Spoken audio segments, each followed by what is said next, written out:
सभी दर्शकों का प्रतिज्ञा 21 चैनल में हार्दिक स्वागत है।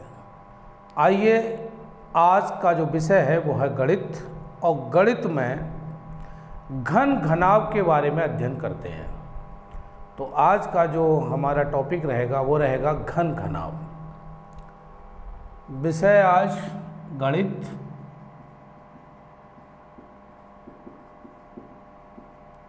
और टॉपिक है हमारा आज का घन घनाव।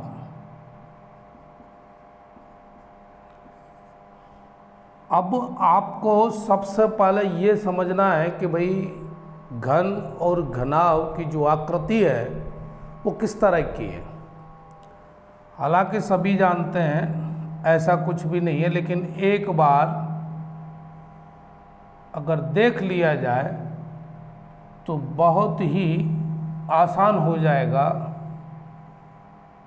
इन प्रश्नों को हल करने में और इन प्रश्नों को समझने में। ये क्या बन गया? ये बन गया भाई घनाव।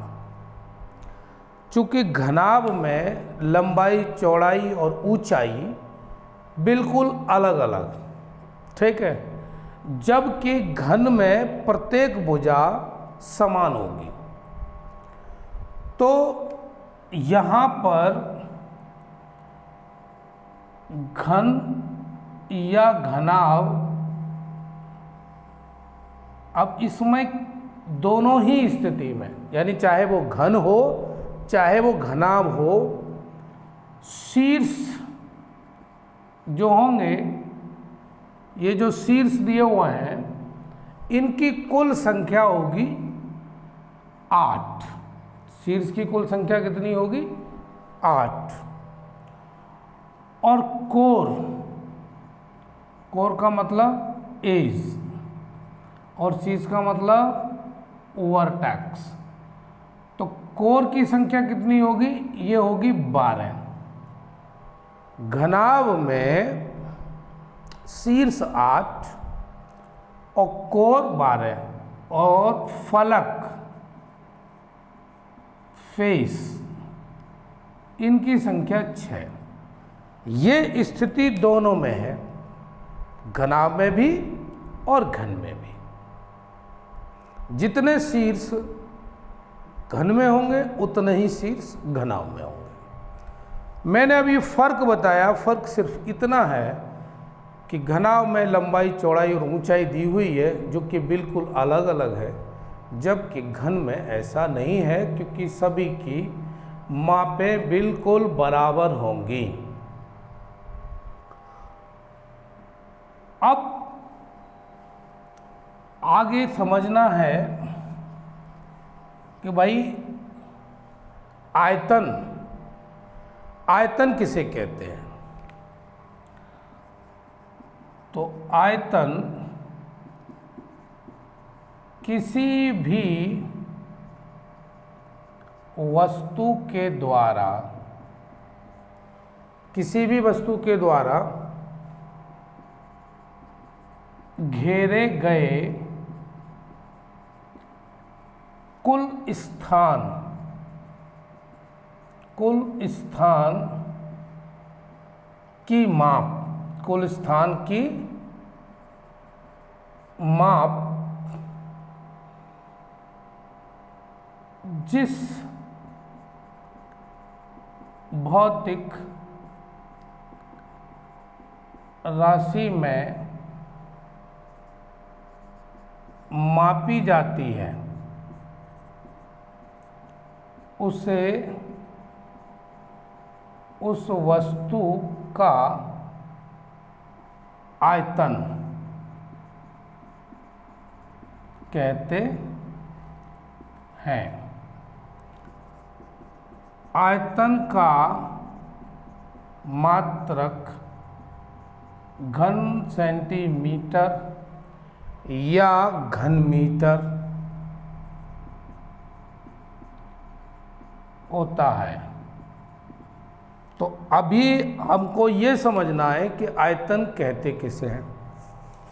किसी भी वस्तु के द्वारा घेरे गए कुल स्थान की माप जिस भौतिक राशि मापी जाती है उसे उस वस्तु का आयतन कहते हैं, और आयतन का मात्रक घन सेंटीमीटर या घन मीटर होता है।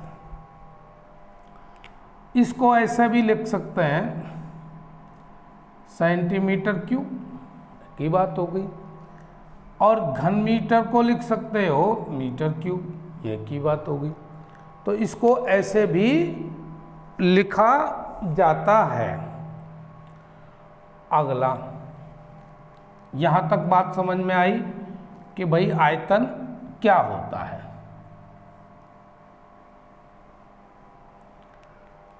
दूसरे शब्दों में और समझें, एक घन सेंटीमीटर आयतन, एक घन सेंटीमीटर आयतन ऐसे घन का आयतन होता है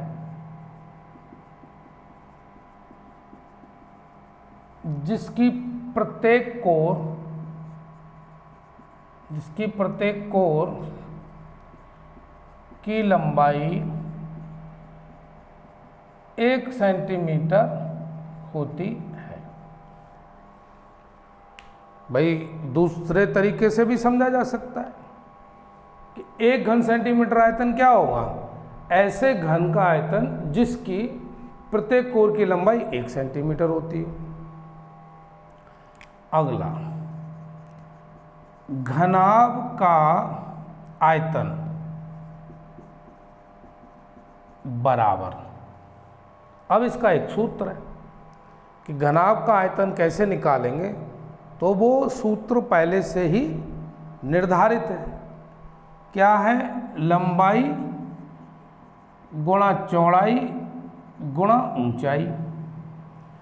लंबाई, चौड़ाई और ऊंचाई तीनों का अगर गुणा कर लें तो भाई घनाभ का आयतन निकल आता है। अब ये लंबाई सेंटीमीटर में है, चौड़ाई सेंटीमीटर में, ऊंचाई सेंटीमीटर में, तो मात्रक घन सेंटीमीटर हो जाएगा। ये तो रहा भाई घनाभ का आयतन। अब दूसरा घन का आयतन। घन का आयतन का सूत्र क्या है, भुजा क्यूब, इसका मतलब भुजा की घात 3। घन की प्रत्येक भुजा बराबर होती है, तो लंबाई, चौड़ाई और ऊंचाई तीनों जब बराबरी हो जाएंगी तो गणित की भाषा में उसको इस तरीके से भी लिखा जा सकता है भुजा क्यूब, क्योंकि तीनों बराबर हैं। अब यहां तक तो हमने घन और घनाभ से संबंधित जानकारी हासिल की। अब उतरते हैं उस मैदान में जहां पर घन और घनाभ से संबंधित प्रश्न खड़े हमारा इंतजार कर रहे हैं, और उनको देखेंगे कि किस तरीके से उन प्रश्नों को हल करते हैं। उद्देश्य यही है हमारा कि आप गणित के ये जो घन घनाभ से संबंधित प्रश्न हैं उनको आसानी से सीख जाएं। तो मेरे साथ जुड़े रहिए, तो आसानी से आप सीख जाएंगे। अब कैसे, पहला सवाल लेते हैं। एक घनाभ का आयतन ज्ञात कीजिए।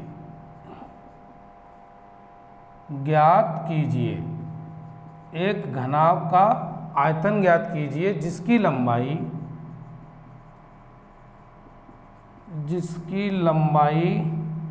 5.5 सेंटीमीटर, चौड़ाई 3.5 सेंटीमीटर और ऊंचाई 4 सेंटीमीटर है। सवाल बिल्कुल आपके सामने है और बिल्कुल छोटा स्तर लेकर हम सीख रहे हैं। किसको? घन घनाभ को।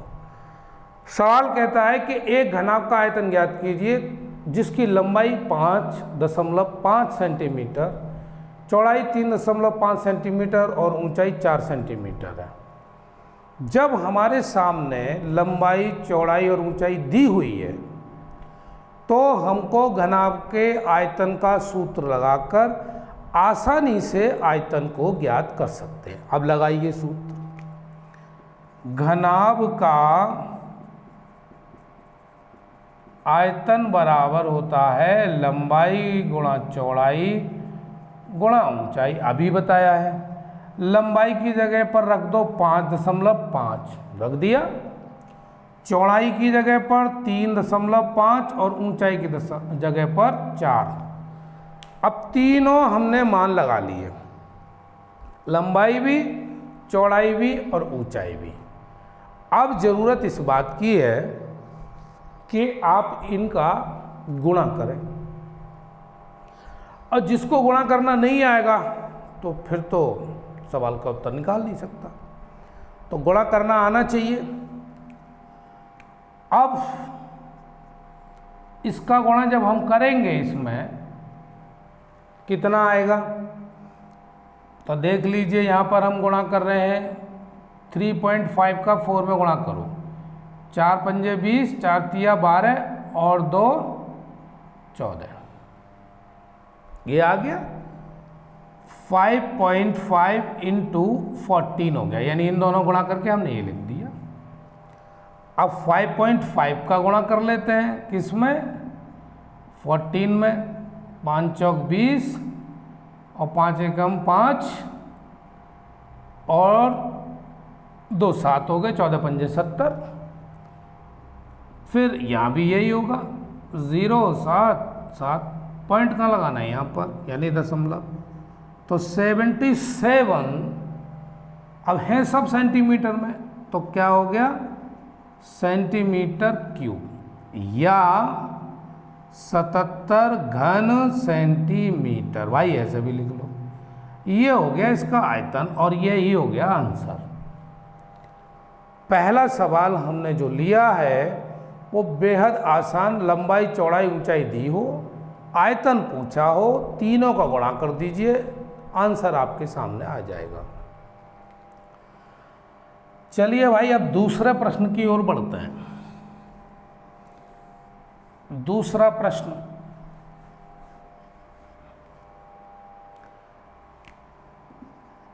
एक घन की प्रत्येक कोर, एक घन की प्रत्येक कोर की लंबाई 6 मीटर है।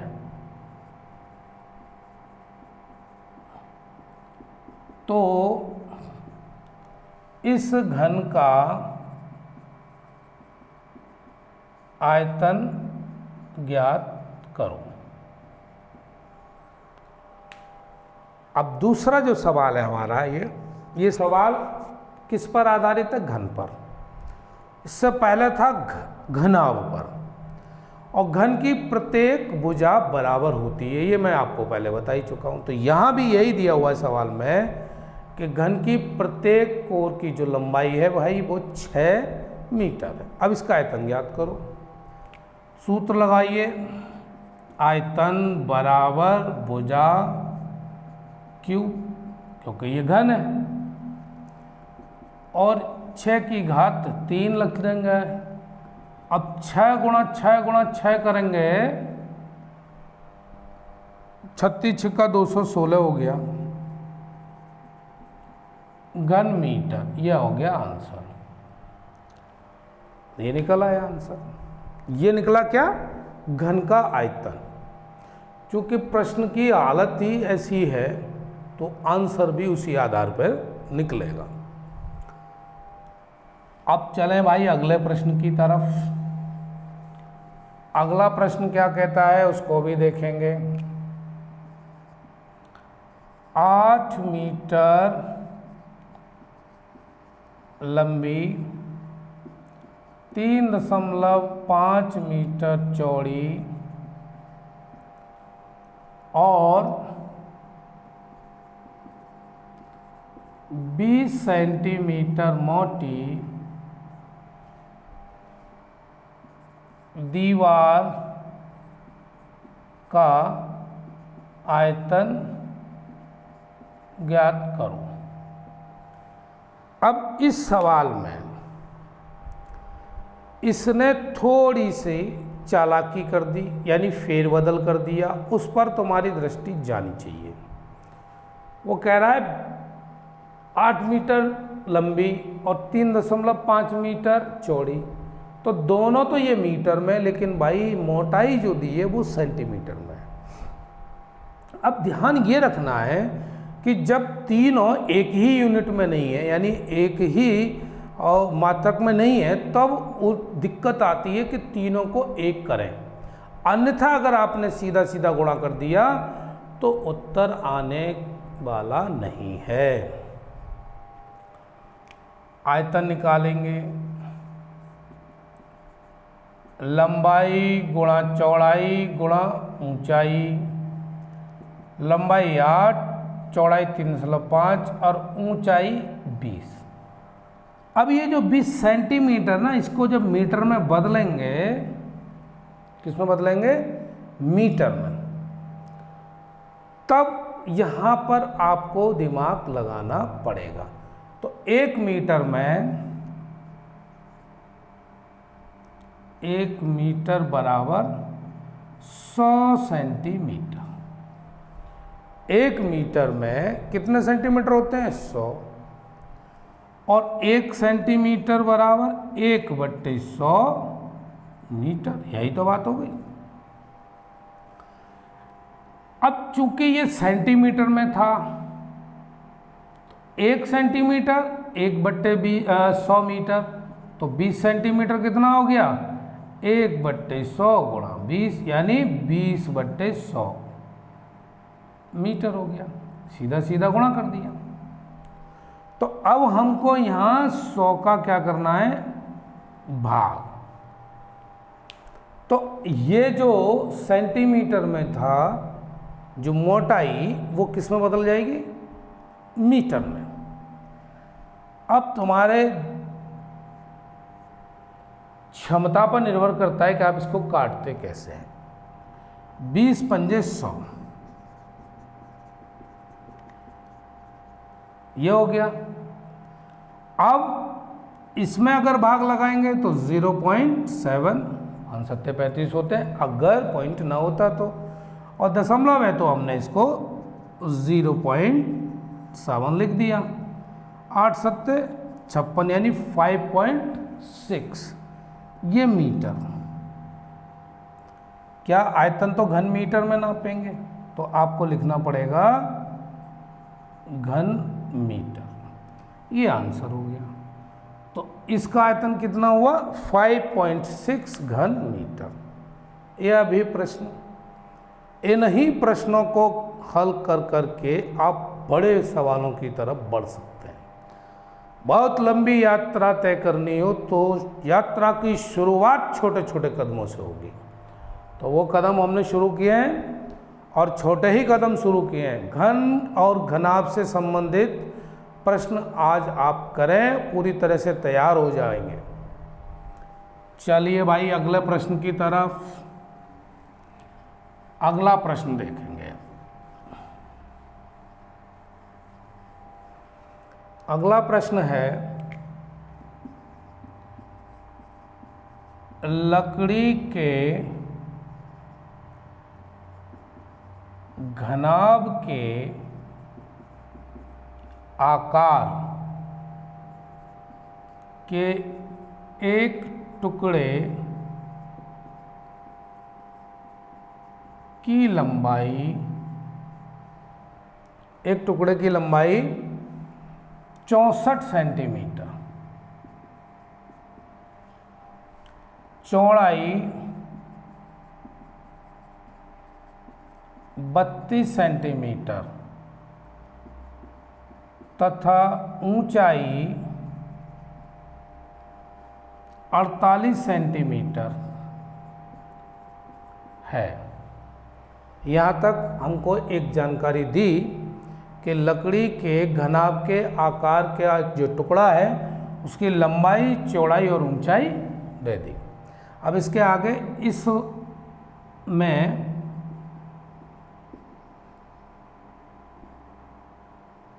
16 सेंटीमीटर लंबाई, 8 सेंटीमीटर चौड़ाई और 12 सेंटीमीटर ऊंचाई वाले कितने गुटके बनाए जा सकते हैं। तो प्रश्न क्या है कि एक बहुत बड़े लकड़ी का टुकड़ा, उसमें से छोटे छोटे गुटके बनाए जा रहे हैं और हर एक गुटके की माप दी हुई है, लंबाई, चौड़ाई और ऊंचाई। तो वो पूछ रहा है कितने गुटके बनेंगे।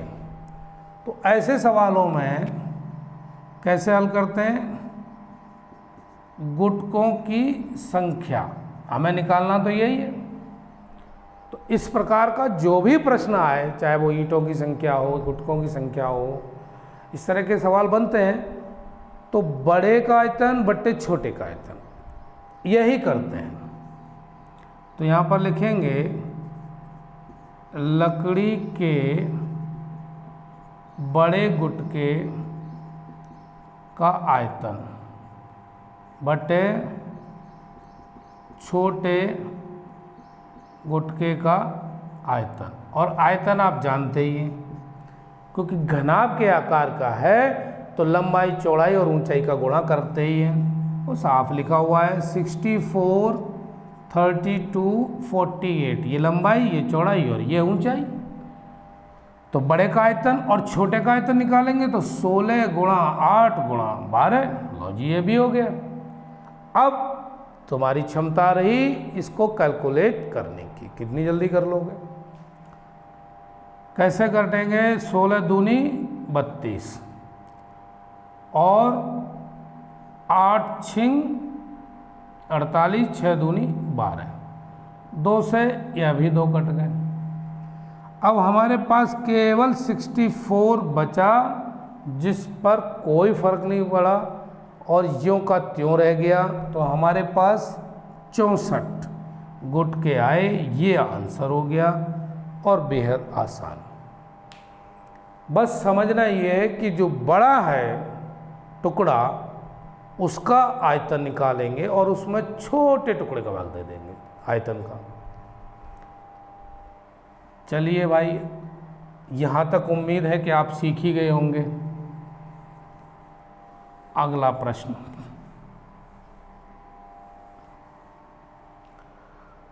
अगला प्रश्न है, एक मैदान की लंबाई 40 मीटर तथा चौड़ाई 15 मीटर है। लंबाई 40 मीटर और चौड़ाई कितनी है? 15 मीटर है। यदि इस मैदान पर 50 मिलीमीटर वर्षा हुई हो तो मैदान में कुल कितने लीटर वर्षा का पानी गिरा? भाई यह पूछा इसने और दिया है 1 घन मीटर बराबर 1000 लीटर, यह भी दिया हुआ है। अब सवाल को पढ़ने के बाद समझना है कि पूछा क्या है। मैदान की लंबाई दी है, चौड़ाई दी है सिर्फ, और कह रहा है ये इस मैदान पर 50 मिलीमीटर वर्षा हुई हो। तो जो 50 मिलीमीटर वर्षा हुई है तो वो एक तरीके से क्या हो गई, अब ये मैदान है, अब यहाँ पर जो भी बारिश होगी तो यो पानी भरेगा, तो ये उसकी ऊंचाई होगी नहीं होगी। लेकिन इसने ये नहीं कहा ऊंचाई, उसने क्या कहा कि 50 मिलीमीटर बारिश हुई है। तो आपको खुद समझना है कि वो 50 मिलीमीटर जो इकाई दे रहा है वो सिर्फ और सिर्फ ऊंचाई है। तो यहाँ पर लंबाई, चौड़ाई और ऊंचाई मिल गई हमको। तो आयतन निकालना है, तो पहले तो हम आयतन निकालेंगे। किसका? पानी का आयतन निकालेंगे।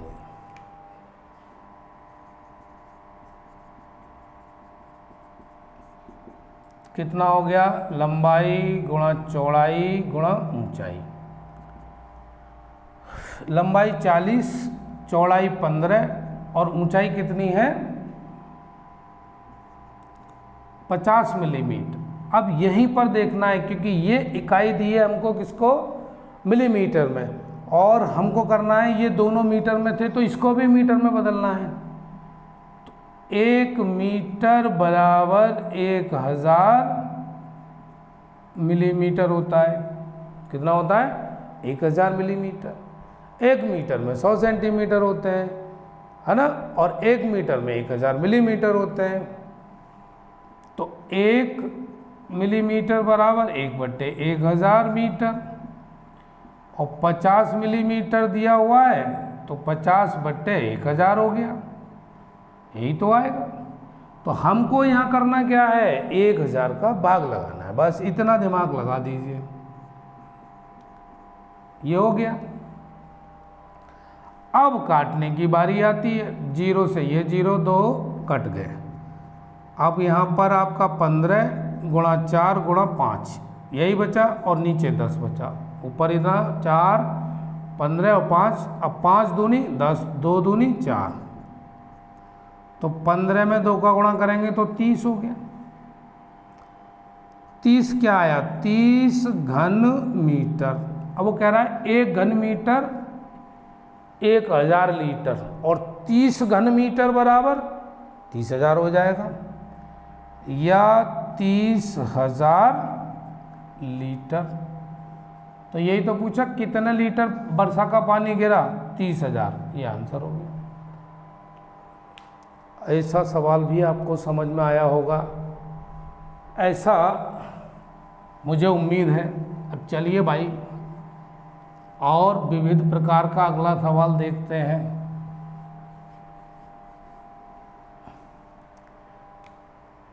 क्वेश्चन, एक ईंट की लंबाई, चौड़ाई और ऊंचाई क्रमशः 25 सेंटीमीटर,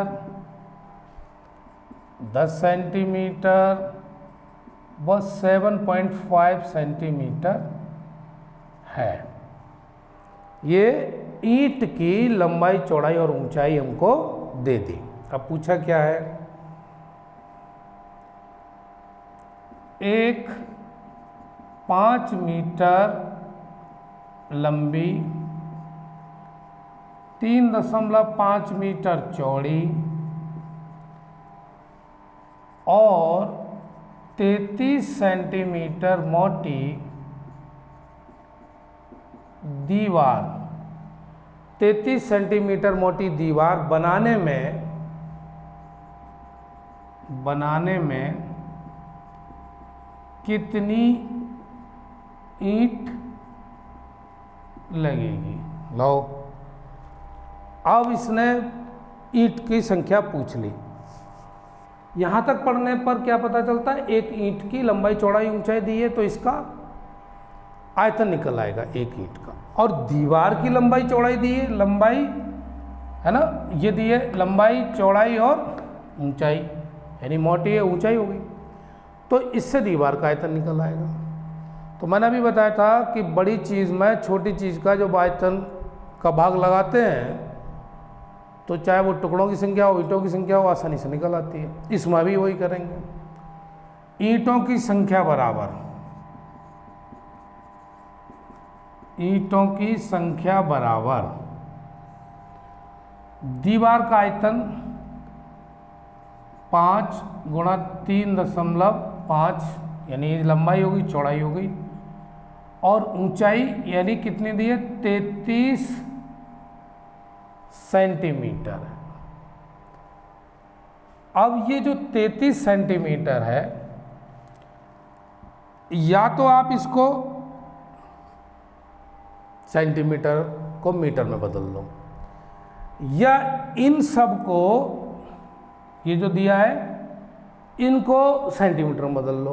तो आसान तरीका फिलहाल यही रहेगा कि जो 5 मीटर है इसको लिख लीजिए 500, यानी अब ये सेंटीमीटर हो गया, और जो 35 है यानी 3.5 सॉरी ये मीटर है, इसको भी बदलेंगे सेंटीमीटर में तो ये 350 हो गया, क्योंकि 100 का गुणा करना, और 33। तो ये आपके जो दीवार का आयतन है ये पूरा किस में बदल गया, सेंटीमीटर में। अरे 5 मीटर पर कितने सेंटीमीटर होते हैं 500, यानी 1 मीटर में 100 सेंटीमीटर, तो 5 में 500, वही किया है। और फिर ये ईंट का आयतन है 25 गुणा 10 गुणा 7.5। अब ये पूरा एक ही यूनिट में हो गए, सब सेंटीमीटर में है। अब काट लीजिए इनको, 0 से तो यही 0 कट गया, 25 दूनी 50 ये हो गया, यानी 20 गुणा 33 ऊपर और 7.5 नीचे बचा। पॉइंट हटाइए, यहाँ 0 बढ़ जाएगा, 5 चौक 20 और 5 एकम 5 और 5 25, 15 पंजे 75। अब आपको क्या करना है, इसको भी 5 से काट लीजिए, 5 तिया 15 और 5 छक 30, 5 छक 30, 4 गुणा 66 बटे 3, 3 दूनी 6, 3 दूनी 6। तो कितना हुआ आपके पास, कितना हुआ, यहाँ पर कुछ गलती हुई है प्रश्नों में, वो गलती अभी आपको समझ में नहीं आ रही है कि ये गलती कहाँ से हुई है। इस सवाल में 25 500 हो गया, 350 33 हो गया, काटने में कुछ गलती हुई है। इस काटने की गलती को अभी सुधारते हैं। इतना कम कैसे आ रहा है भैया, 500 350 गुणा 33 और ये हो गया 25 गुणा 10 गुणा 7.5। पॉइंट हटाइए, यहाँ पर 0 बना लीजिए, 0 से ये 0 कट गया, 25 तिया 75 और 25 दूनी 50, इसको यूँ रहने दीजिए। 3 से काटिए, 3 कम 3 3 कम 3 110। अब यहाँ पर 20 गुणा 35 गुणा 110 बटे 25 बटा 25 5 चौक 20, 5 से काटिए, इसको 5 दूनी 10 और 5 दूनी 10, 4 गुणा 35 गुणा 22 ये बना, 22 चौक 88, 88 में 35 का गुणा करना है, 35 गुणा 88, 8 पंजे 40 का 0, 8 तिया 24 और 4 28, 8 पंजे 40 का 0 से लगा 4, 8 तिया 24 और 4 28, और फिर इसका करेंगे 0 8 और 2, कितना हुआ 3080। ये कुल आंसर आ गया। अगर काटने में गलती होगी तो उत्तर नहीं आएगा। मेरे द्वारा भी यही हो रहा था, काटने में गलती हुई, उसको तुरंत हमने सुधारा कि ऐसा कैसे हुआ। होती है भाई, गलती तो सभी से होती है। फिलहाल इस पर ध्यान दीजिए कि ये प्रश्न निकलेगा इसी तरीके से। पहले मीटर को सेंटीमीटर में बदल लीजिए, यानी किसी एक यूनिट में कर लीजिए, चाहे वो सेंटीमीटर में कर लो चाहे वो मीटर में कर लो। अब चलते हैं भाई अगले प्रश्न की ओर।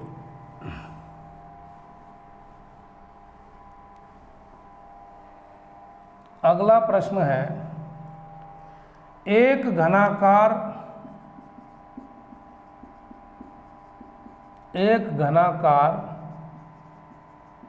लकड़ी के टुकड़े का आयतन 264 घन सेंटीमीटर है। क्या दिया है अब यहाँ? आयतन निकलवा नहीं रहा है, आयतन इसने दे ही दिया है। आयतन 264 घन सेंटीमीटर है। यदि टुकड़ा 8 सेंटीमीटर लंबा, 6 सेंटीमीटर चौड़ा हो तो इसकी ऊंचाई ज्ञात करो। अब यहाँ पर लकड़ी के टुकड़े का आयतन दिया है, लंबाई दी है, चौड़ाई दी है, भाई ऊंचाई पूछ रहा है। तो सूत्र वही याद रखिए, एक ही रहेगा आयतन का, क्या? लंबाई गुणा चौड़ाई गुणा ऊंचाई। अब लगाइए, आयतन बराबर लंबाई गुणा चौड़ाई गुणा ऊंचाई। आयतन हो गया 264, लंबाई 8, चौड़ाई 6 और ऊंचाई हमको निकालनी है। अब ये दोनों संख्याएं बराबर की इधर आएंगी तो गुणा में यहाँ पर, ये भाग में हो जाएंगी। 264/8 गुणा 6, यहाँ बचेगी ऊंचाई। अब काट लीजिए, कितने से कटेगा? 4 से, 4 दूनी 8, 4 छिंग 24, 4 छिंग 24, ठीक है। तो ऊपर बचा 66, नीचे बचा 2 गुणा 6, ये 11 बार कट गया। तो ऊंचाई बराबर कितना हो गया? 11/2, इसको 5.5 सेंटीमीटर। तो आंसर हुआ आपका कितना? 5.5 सेंटीमीटर। ये ऊंचाई हो गई। ऐसा सवाल है जिसका आयतन दिया है, लंबाई दी है, चौड़ाई भी दी है, फिर ऊंचाई पूछ रहा है, तो ऐसा सूत्र लगाओ, आयतन के नीचे आयतन, लंबाई के नीचे लंबाई, चौड़ाई के नीचे चौड़ाई, ऊंचाई बची है, इन दोनों संख्याओं को इधर ले जाओ, काट लो और फिर ऊंचाई आपको मिल जाएगी। ये रहा भाई ये तरीका। चलिए भाई अब अगले प्रश्न की ओर बढ़ते हैं। इस तरह से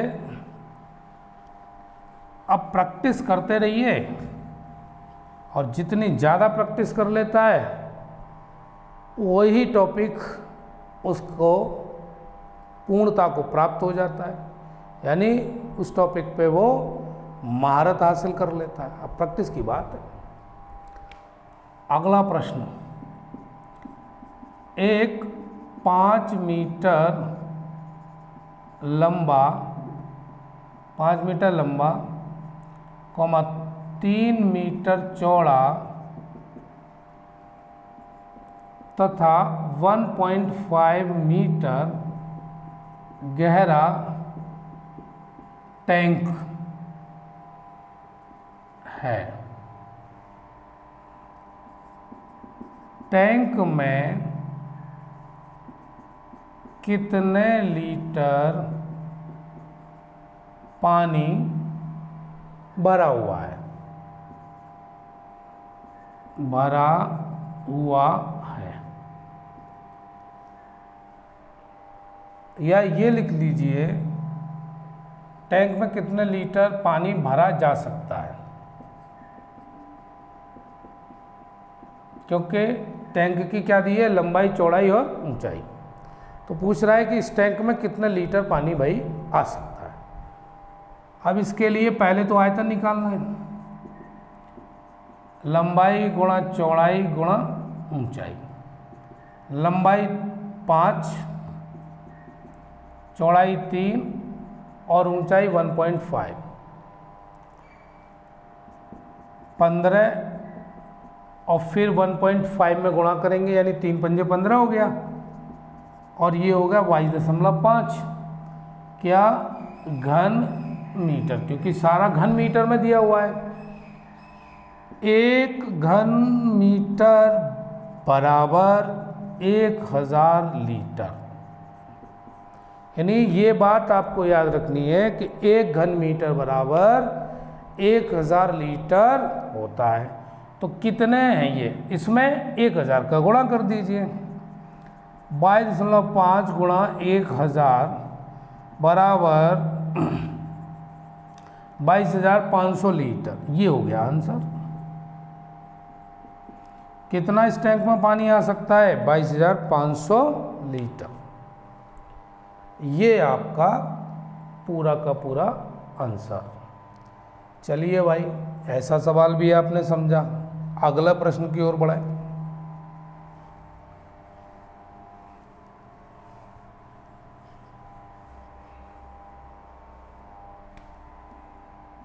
अगला प्रश्न है, एक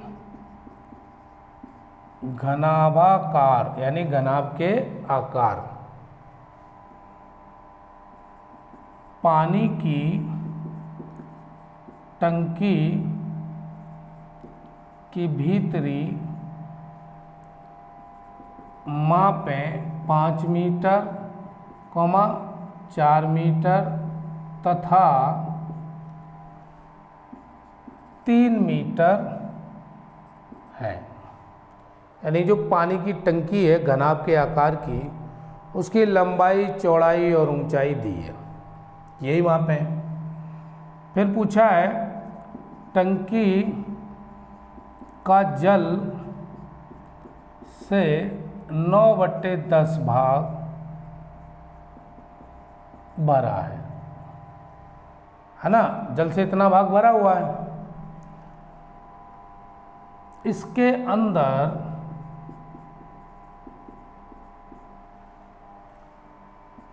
के जल को शुद्ध करने पर प्रति 1000 लीटर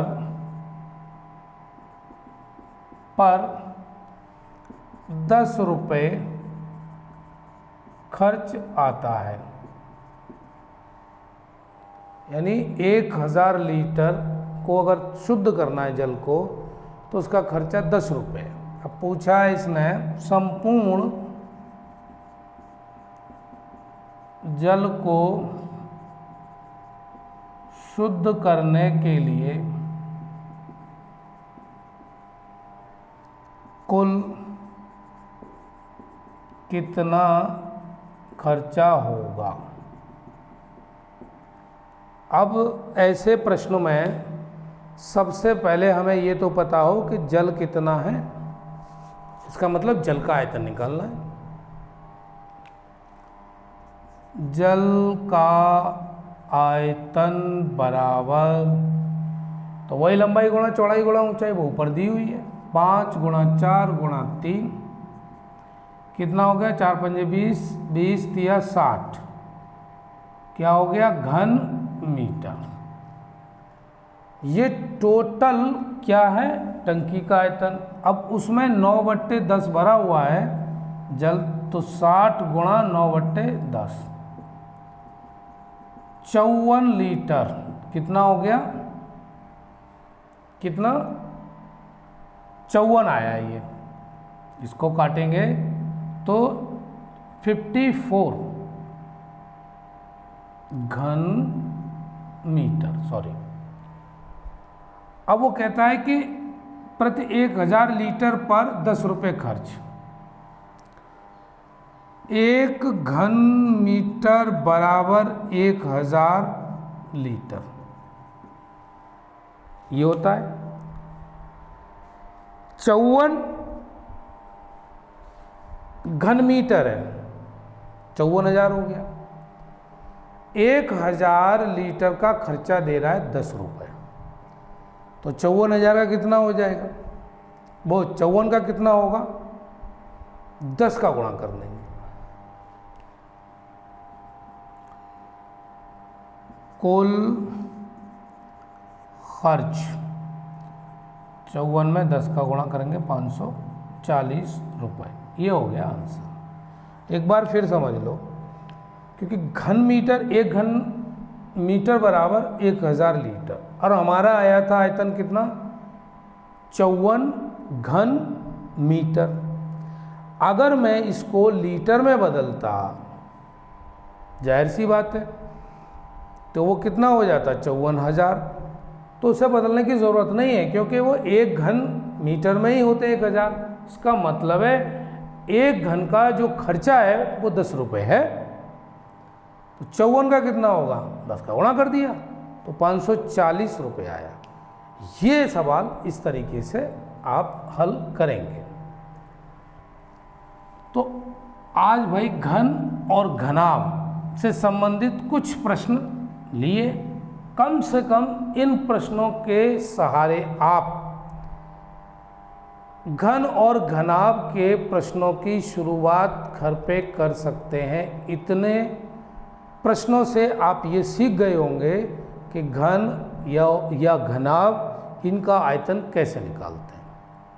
तो भाई आज की क्लास यहीं रोकते हैं, मिलते हैं फिर किसी नए टॉपिक के साथ। तब तक के लिए आप स्वस्थ रहें, मस्त रहें और अध्ययन में रत रहें। धन्यवाद।